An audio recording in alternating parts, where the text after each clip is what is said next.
I will spot you a benefactor, by Krishna's mercy. Tam padmavaktram, Daityendraha kadachit, strivritah khalahu, balam gurugrihayatam, dadarsh swayathekshanam. Grihitva tukare putram pattika ya sushobhana.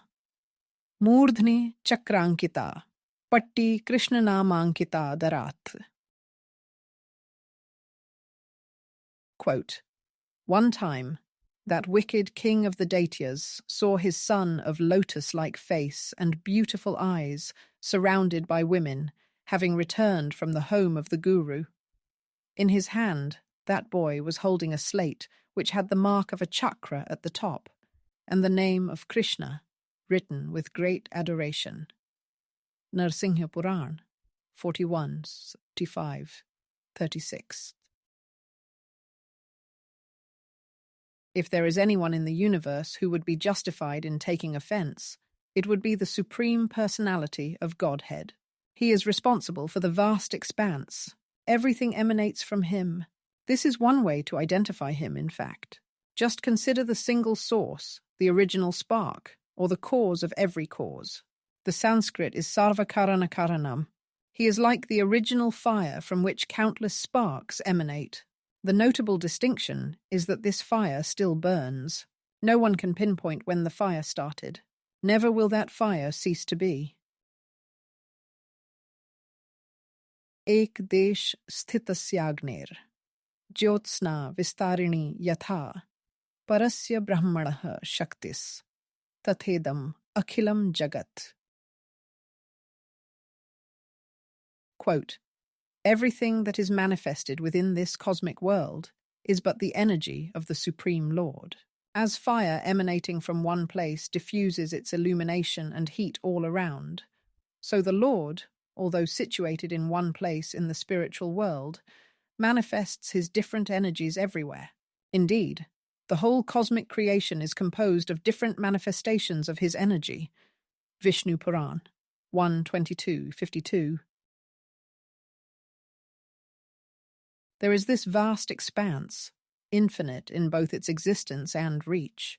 The countless sparks appear across areas covering that entire expanse. It is not that living beings are limited to only a specific cross-section or two, while other areas remain devoid of life. The living beings are sarvaga, as described by His Divine Grace A.C. Bhaktivedanta Swami Prabhupada. The living beings can appear anywhere and everywhere. They are not limited to the land, the ocean, or the branches of the tree. Jal thal nab gati amit ati ag jag jeev anek. Tulsi to se deen kahu ram naam gati ek. Quote, there are an infinite number of living beings, both moving and non-moving, who have many different abodes, with some residing in the earth, some in the sky, and some in the water. But O helpless Tulsi, for you Sri Rama's holy name is your only home. Dohavali 37. Just what exactly are the living entities doing in the different places? They are enjoying, of course. Ananda is part of what defines them. They are also chit, which means they have incredible knowledge. Depending on the type of form they inherit, the exact configuration to the temporary covering, that knowledge is suppressed to a greater or larger degree.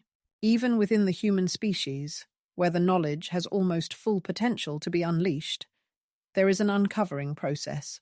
In other words, education is a requirement, otherwise the knowledge remains covered.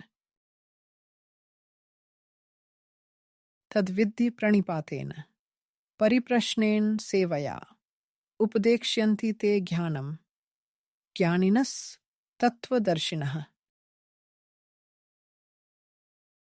Quote, just try to learn the truth by approaching a spiritual master. Inquire from him submissively and render service unto him. The self-realized soul can impart knowledge unto you because he has seen the truth. Lord Krishna, Bhagavad-gita 4:34. For how long are the Sarvaga living beings enjoying across the infinite landscape that is the material world? Those beings are also Sash, which refers to Sat. This means they are eternal. They can continue to enjoy for countless lifetimes. Even after the complete dissolution of the universe, at the end of the day of the Creator, Lord Brahma, the same living beings can return again to continue in their pursuit of enjoyment. Phut gramaha sa evayam, phutva bhutva praliyate, ratrya agame, shah parth, prabhavatya ahar agame. Quote, again and again the day comes, and this host of beings is active, and again the night falls, O Partha, and they are helplessly dissolved. Lord Krishna, Bhagavad-gita 8:19. The rule in the material world is that the living beings can utilize whatever is at their disposal for enjoyment. Not just for enjoying now, but for enhancing the experience, for increasing the duration of the enjoyment, for trying to extend the association with a specific combination of matter for as long as possible. Everything that is available in the material world can be used to further that goal. The reason the Supreme Lord has a right to be upset is that such an infinitely extending blissful existence is already available to everyone. It is the very meaning of the liberated stated. Sharanagati is ananda without impediment. There is no cause to the work, and there is no interference in the experience. The sole stipulation is that the consciousness must be aligned with the highest being of all.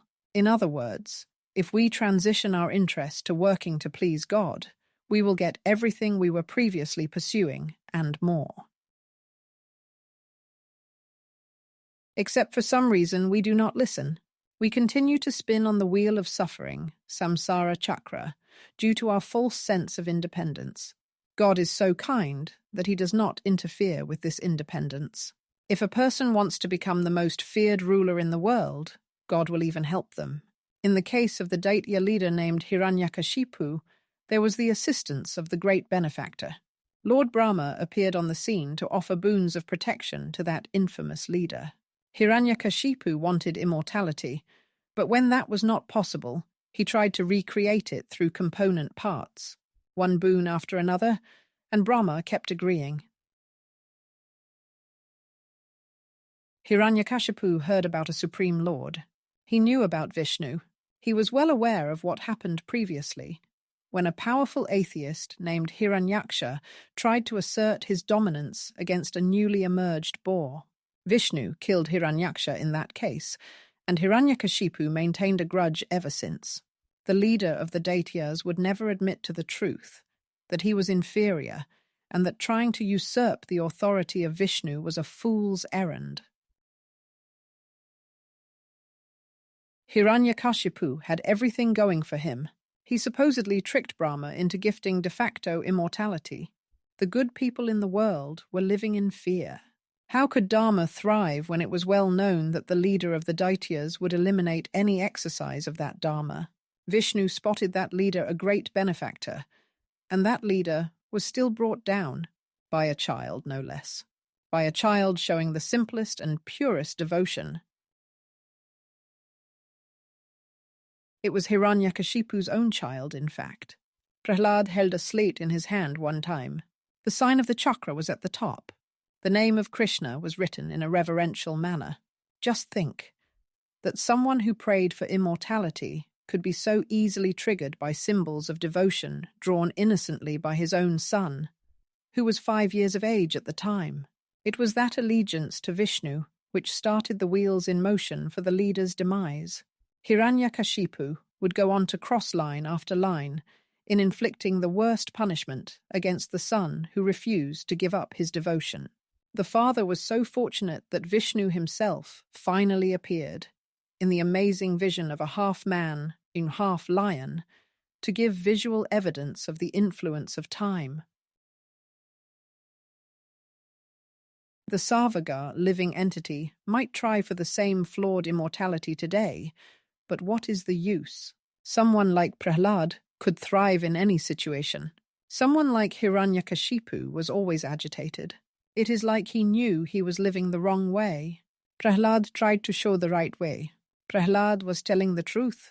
The truth was finally visible to the inimical in the auspicious vision of Narasimha. In closing, justified offence to take, with timeless pursuit to make, that I can enjoy on my own, to reach highest standing alone. In birth after birth attempt, obstinate this desire to relent. But marvel at how kind was he, truth in vision for Hiranyakashipu to see.